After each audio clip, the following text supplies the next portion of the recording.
우리가 너희 무리를 인하여 항상 하나님께 감사하고 기도할 때에 너희를 말하면 너희의 믿음의 역사와 사랑의 수고와 우리 주 예수 그리스도에 대한 소망의 인내를 우리 하나님 아버지 앞에서 쉬지 않고 기억하미니. 2절 3절 말씀까지 읽었습니다. 우리가 너희 무리를 인하여 항상 하나님께 감사하고 기도할 때에 너희를 말하면. 5장 데살로니가서 5장 18절 말씀을 보겠습니다. 범사에 감사하라. 이는 그리스도 예수 안에서 너희를 향하신 하나님의 뜻이니라. 범사에 감사하라. 이는 그리스도 예수 안에서 너희를 향하신 하나님의 뜻이니라. 제가 오늘 저녁에 예배 드리기 전에 부른 찬미와 또 예배 첫 찬미, 둘째 찬미, 또 오늘 읽은 본문 말씀 두 말씀에 공통적으로 나타나는 단어가 있습니다. 뭘까요? 크게 감사. 왜 감사를 주제로 택했을까요? 추석이니까.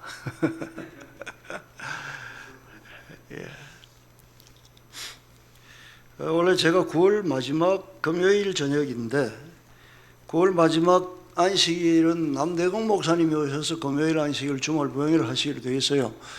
그래서 저는 마지막 금요일 설교 그냥 넘어가야 맞는 건데 또 목사님 굳이 땡겨서 하라고 그러시네요. 뭐 얄짜 없어요.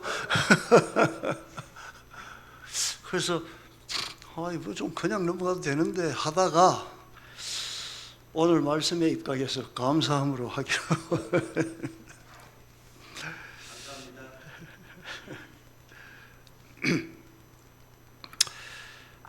링컨이, 에브라함 링컨이 대통령이 되기 전에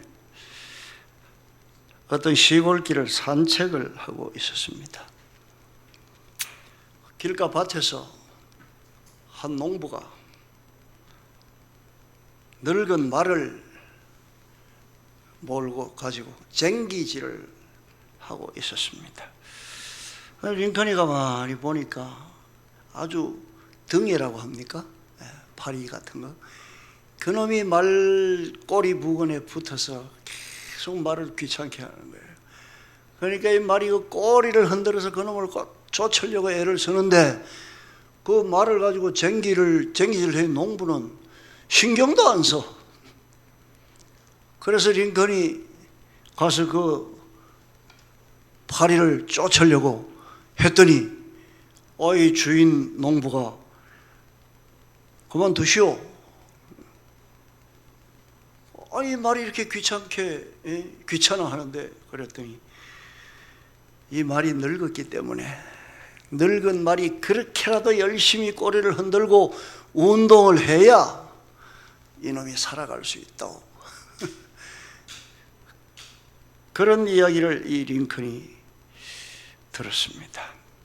훗날 대통령이 되어서 백악관에 들어갔더니 이 말을 귀찮게 하는 파리처럼 이 링컨을 귀찮게 하는 정적들이 얼마나 많은지 주변에 있던 링컨의 참모들이 각하 손 좀 봐야 되겠죠? 그렇게 이야기를 하니까 링컨이 자기 손으로 파리한테 손 좀 봐주려고 하던 그 생각이 나가지고 관두게, 내가 대통령이 열심히 잘할 수 있도록 하는 사람들이니까 내버려 두게. 그때 생각이 나서 그렇게 이야기했다는 이 링컨에 대한 에피소드가 있습니다.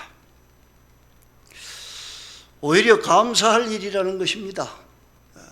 이 링컨이 그거 오히려 내가 대통령 노릇 잘할 수 있도록 해주는 사람들이니까 오히려 감사할 일이지. 멋있지 않습니까? 이 그리스도인은 이렇게 멋있는 사람들이 되어야 한다는 것입니다. 성경에도 비슷한 이야기가 있습니다. 금요일 저녁은 설교를 빨리 끝내야 되니까 찾지 않겠습니다. 사무엘하 16장에 나오는 이야기입니다. 다윗 왕이 아들 압살롬의 반역으로 인해서 도성을 떠났습니다. 쫓기는 신세가 되었습니다. 쫓겨서 가는데 이 왕이 이제 쫓긴 신세가 되었으니 뭐 백성들이 이 왕을 다윗 왕을 싫어하던 사람들은 속으로 아주 고소하게 생각했을 수가 있죠. 그 중에 시므이라는 한 사람이 다윗을 보고 피 흘린 자여, 비루한 자여, 네가 자취한 화로다, 이렇게 막 왕을 향해서 욕을 하고 놀렸어요. 이게 누구냐 하면은 다윗의 전왕 사울의 일가였습니다. 친척 사울의 왕위를 뺏어갔다 이거예요. 그래서 막 욕을 하니까 이 다윗의 장군 중에 아주 다름질이 노루처럼 빠르다고 하는 아비새라는 장군이 있었습니다. 듣다 못해서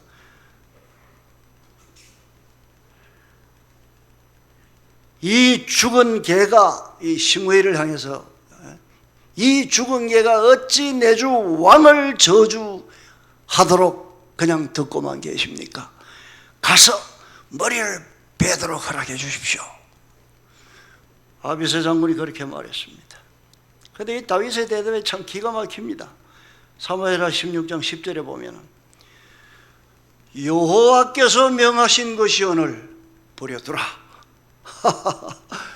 이 다윗은 말이에요, 그 아들한테 쫓겨갖고 가는 이 참 그 행색을 한 이 왕에게 저주하고 욕을 하는 그 말을 듣고, 그것도 누가 시킨 거다? 여호와께서 시킨 거야. 내버려둬. 그리고는 12절에 이렇게 말합니다.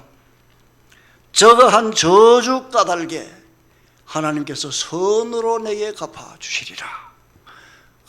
이런 링컨보다 더 멋있지 않습니까?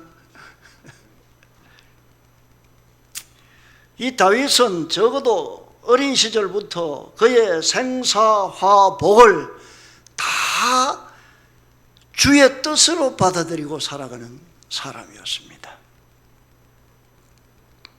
자기의 길을 되돌아본 다윗이었습니다. 이 시므이처럼 우리 주변에도 험담하고 물고 뜯는 사람들이 많지요. 우리 조그만 이 교회에서도 뭔가 뒤소리들을 저는 들은 적은 없습니다만 혹시 하지 않을까? 뭐 윤 장로가 어떻다는 둥 뭐 하실 말씀 저한테 지켜하십시오.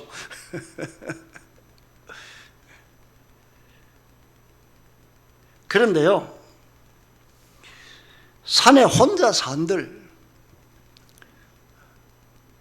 속에서 일어나는 어떤 생각이나 이런 것들이 다 마찬가지일 것입니다. 저는 이 넓은 사람에 대한 얘기를 할 때 등소평의 예를 들기를 좋아합니다. 전에도 한두 번 말씀드렸을 수도 있는데, 등소평이 이 중국에 잘 살게 된 오늘의 기초를 놓은 지도자 아닙니까? 뭐 흑묘 백묘 그러면서 쥐만 잘 잡으면 된다, 까만 고양이나 흰 고양이도 나 관계없다. 이 중국을 부흥시키기 위해서 중국의 각 분야에 필요한 인재들을 외국으로 유학을 내보냈어요. 그런데 이 사람들이 이 민주주의 맛을 보고 안 돌아가는 거야. 그러니까 문부상인지 누가 등소평에 보고를 했습니다. 이거 가서 우리가 필요한 인원만큼 유학을 보냈는데 안 돌아오는데 어떻게 잡아드려야겠지요? 그러니까 등소평이 얼마나 돌아오는데? 50% 돌아옵니다. 그러냐? 그러면 우리가 필요한 인원의 200%를 보내라. 200%를 보내면 반이 돌아오니까 우리가 필요한 인원이 돌아오지 않겠느냐? 그리고 안 돌아오는 놈들이 거기서 살면 우리나라에 유익된 일을 외부에서 하지 우리나라에 해를 끼치겠느냐? 그러니까 필요한 인원의 2배를 보내면 되지 않겠느냐? 여러분, 이 지도자가 되려면 이 정도는 돼야 하는 것입니다. 오늘 본문의 말씀은 사도 바울이 너희 무리를 인하여 항상 하나님께 감사하고 그랬습니다. 사도 바울은 데살로니가에서 3주 동안 봉사했습니다. 그런데 이 데살로니가에 바울을 못살게 군 사람들이 많았어요. 그래서 어쩔 수 없이 데살로니가를 떠났습니다. 그럼에도 불구하고 못살게 굴었던 그 사람들 때문에 내가 하나님께 감사한다. 그 링컨하고 비슷하죠 또. 못살게 구는 정적들 때문에 내가 대통령 노릇 잘하게. 다윗 심의가 나를 저주했기 때문에 하나님께서 선하게 나를 갚아주실 거야. 감사할 일이야. 사도 바울도 똑같은 소리를 하는 것입니다.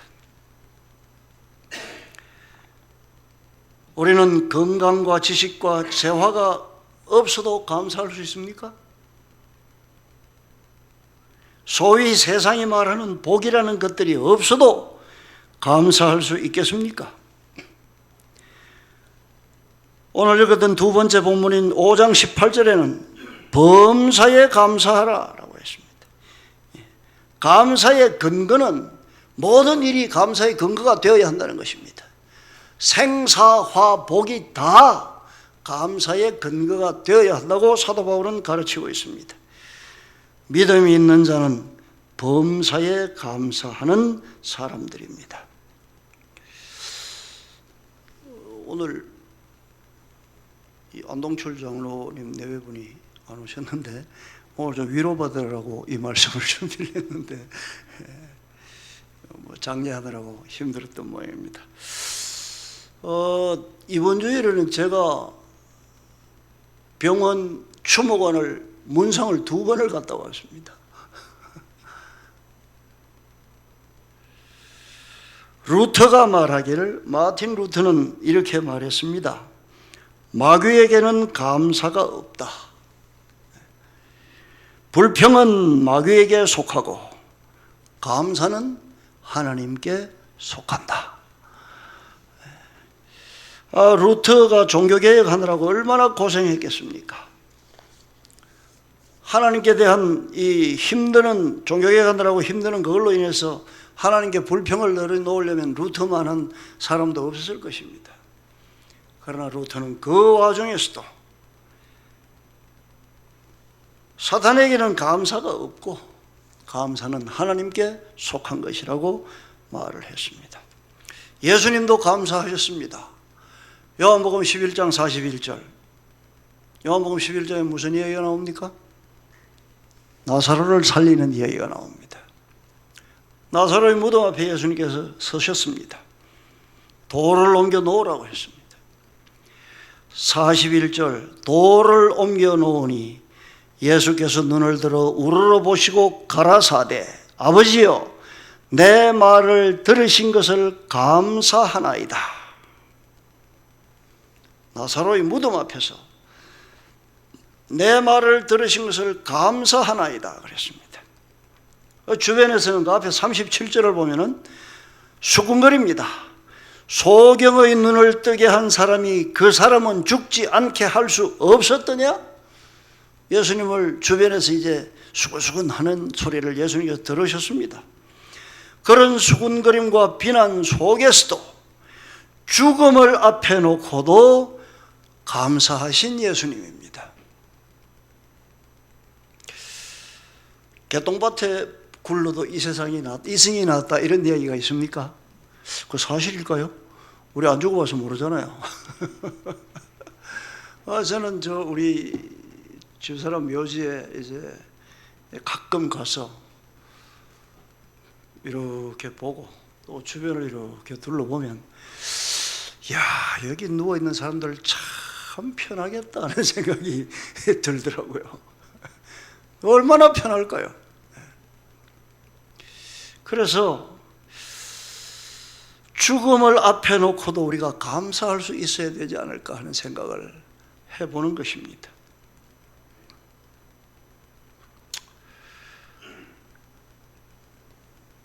예수님께서 감사하신 후에 뭐 했습니까? 나사로를 살리셨죠. 그러니까 예수님의 예를 보면은 감사의 능력은 뭐예요? 죽은 자를 살리는 능력인 것입니다. 예수님은 감사하신 후에 나사로를 살렸잖아요. 그래서 우리가 감사하고 사는 것은 자신은 물론 세상을 구원하는 능력이 우리의 감사 속에 있는 것입니다.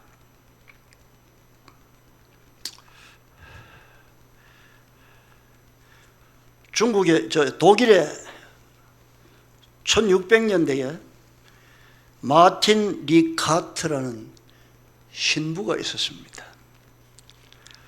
1600년대 독일 알렌부르크라는 도시에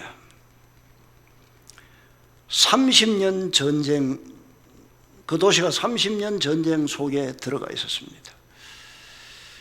적의 포위 속에서 많은 사람들이 죽은 도시였습니다. 아주 도시가 황폐화되었고 먹을 것이 떨어져서 많이들 굶어 죽었습니다. 그런데 그 도시의 사람들을 돌보던 신부 4명의 목사가 있었습니다. 이 4명의 목사 중에 2은 죽고 하나는 도망가고, 얼마나 그 처참했으면 그랬겠습니까? 혼자 남은 목사가 마틴 리카트라는 목사였습니다. 이 목사가 하는 일은 장례식뿐이었습니다. 그리고 결국 자신의 아내도 죽었습니다. 아내의 장례식을 치른 후에 이 목사님이 지은 찬미가 다 감사드리세 라는 찬미였습니다. 옛날 찬미가에는 우리 찬미가 60장에 있었는데 제가 새 찬미를 찾아보니까 없더라고요. 이 좋은 찬미를 왜 뺐는지 모르겠어요. 이 목사님, 아내가 죽고 장례 지나고 나서 지은 찬미가 제목이 뭐라고요? 다 감사드리세. 아내의 장례를 치르기 전에도 30년 전쟁 속에서 도시에 많은 사람들이 죽어나가니까 하는 일이 장례식뿐이었는데 다 그걸 성경의 표현대로 하면 뭐죠? 범사에 감사드리세라는 찬미를 지었다고 하는 것입니다. 욥의 이 고난 중에 있던 욥의 마지막 신앙 고백도 감사의 다름이 아닙니다. 욥기 42장 5절에 내가 주께 대하여 귀로 듣기만 하였사더니 이제는 눈으로 주를 배움나이다. 욥의 신앙은 귀로 듣기만 한 신앙이었는데 눈으로 하나님의 창조주 하나님을 발견하고 나서는 진정한 회개와 감사의 기도를 하게 됐던 것입니다. 그래서 여러분, 귀로 듣는 신앙과 눈으로 보는 신앙의 차이는 감사할 수 있는 그리스도인과 감사하지 않는 그리스도인의 차이라고 해도 과언이 아닌 것입니다. 이게 욥의 그 고백에서 우리가 알 수 있는 것입니다. 예수 그리스도의 사랑을 참으로 깨달은 후에 할 수 있는 것은 감사뿐이라고 하는 것입니다. 그래서 우리는 감사해야 합니다.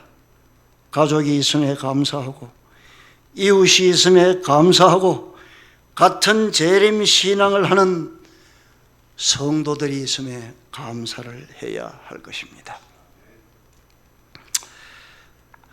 미국의 Thanksgiving Day, 추수감사절이 왜 생겼는지 아시죠?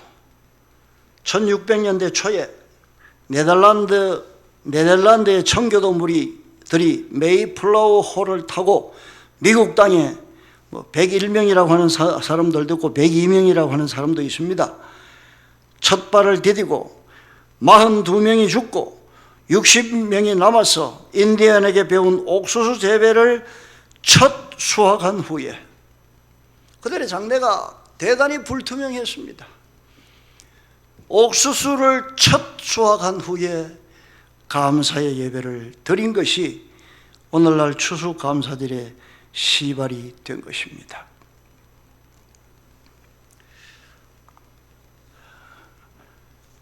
옛날에 경상대 축산과에 주선태라는 교수가 있었습니다. 이 교수가 지은 아름다운 시작이라는 책이 있어요. 이 자기의 경험을 쓴 책입니다. 미국에 유학을 갔어요. 교회 다녔습니다. 골프에 미쳤습니다. 골프는 가야겠고 누구는 있고 아들은 있고, 그래서 아들 맡기려고 교회에 나갔어요. 그래서 교회에 아들을 맡겨놓고, 그러니까 그렇게 하니까 이 교인들이 이렇게 보고, 쟤는 고아인가? 아빠가 찾으러 오긴 하는데 저 친아빠인가? 교인들이 그렇게 수군거리는 소리를 듣고 정신을 차린 것입니다. 이 주선태 교수의 어머니는 빨치산 출신이었습니다. 저기 지리산에 숨어서 그 공산 활동을 하던 거기 출신이었습니다. 어머니가. 이 엄마가 죽으면서 유언이 있었습니다. 너는 절대로 정치하지 마라. 둘째로 개고기를 먹지 마라. 왜 개고기 먹지 마라 했느냐? 널 낳기 위해서 내가 산신령에게 빌었는데 산신령이 개고기 싫어해. 그러니까 널 낳게 해준 산신령이 싫어하는 개고기니까 너 개고기 먹지 마. 세 번째, 예수 믿지 마라. 빨치산 출신이니까 그렇게 유언을 했겠죠. 교회에서 수군거리는 소리를 듣고 정신을 차리고 제대로 이제 교회에 발을 들여놓았습니다. 예수 믿지 말아라고 유언한 어머니에 대해서는 불효지요. 그리고는 제사를 이제 어머니께 마지막으로 제사를 이제 교회를 예수를 믿어야 하니까 마지막으로 제사를 드리면서 고백을 했습니다. 어머니 들으랍시고, 어머니 귀신이 들으랍시고, 어머니 내가 믿는 예수를 어머니도 믿으셨으면 참 좋았겠습니다. 이게 그의 마지막 고백이었습니다. 모든 것을 인도하신 하나님께 감사하는 고백이었습니다. 하나님만이 내 인생의 주인이라고 하는 것을 간증하는 것이었습니다. 이 주선태 교수가 자기가 아들을 맡겨놨던 그 교회의 신실한 그리스도인이 되어서 간증을 하는데 눈물이 앞을 가려서 준비했던 간증을 다 못했다고 하는 아름다운 시작이라는 그 책에 그렇게 기록하고 있습니다. 우리는 하나님을 믿고 모시는 특권을 감사하고 있습니까? 할렐루야입니다. 본문의 말씀을 다시 읽겠습니다. 우리가 너희 무리를 인하여 항상 하나님께 감사하고 기도할 때에 너희를 말하면 너희 무리 바울을 괴롭히던 무리들입니다. 너희 믿음의 역사와 사랑의 수고와 우리 주 예수 그리스도에 대한 소망의 인내를 뒤에 이렇게 데살로니가 교인들이 바뀐 것을 바울이 들은 것이죠. 우리 하나님 앞에서 쉬지 않고 기억하미니. 신앙 가운데 역경을 이긴 사람들이었습니다. 이런 농담 비슷한 이야기가 있습니다. 아담이 하나님께 물었습니다. 하나님, 왜 하와를 저보다 조금 모자라게 창조하셨습니까? 그랬더니 하나님이 대답하시기를 뭐라 그러셨게요? 너보다 똑똑하게 만들었으면 널 사랑하겠니? 조금 모자라는 것도 뭐 할 조건이라고요? 감사할 조건인 것입니다. 모자람에 대한 감사입니다. 모자람도 범사에 들어가는 것입니다. 30년 동안 해양 구조대원 생활을 한 사람이 있었습니다. 몇 명이나 구조했습니까? 하고 물었더니 2사람 구조했습니다. 아니 30년 동안 겨우 2 구조했어요? 30년 동안 나한테 구조받고 나한테 감사하다고 한 사람이 딱 두 사람이라서 둘만 기억합니다. 선한 사마리아, 저 열 문둥이 고침을 받았지만 사마리아인 문둥이만 감사한 그 이야기와 좀 비슷한 것 같습니다. 감사가 쉬울까요? 어려울까요? 감사가 없는 이유는 욥의 경험을 하지 못한 것 때문이죠. 눈으로 보는 신앙, 하나님의 사랑을 확실하게 체험하지 못했기 때문에, 하나님의 사랑에 녹아든 삶이 아니기 때문에 감사가 없는 것입니다. 하나님의 사랑은 솟아나는 샘물입니다.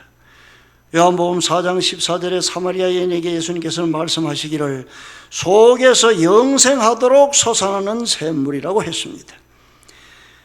행복이 넘쳐야 하는 것입니다. 그러면 감사가 저절로 나오는 것입니다.